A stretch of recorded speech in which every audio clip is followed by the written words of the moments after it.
Watuambie tumuoe vipi?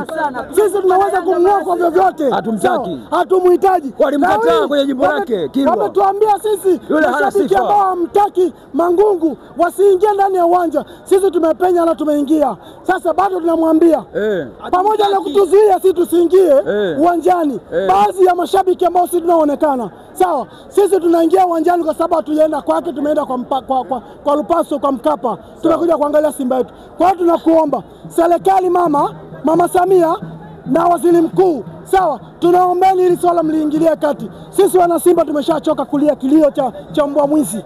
Tumeshachoka. Kwa hiyo tunaomba ndugu zanguni, huu ujumbe umfikie Mangungu kwamba watu hawakuhitaji. Huu ujumbe umfikie Selemani Matola kwamba watu hawakuhitaji. Uiachie timu. Hii timu sio ndugu yake. Hii timu sio baba yake. Hii timu sio ya ukoo wake. Aiache timu. Waache.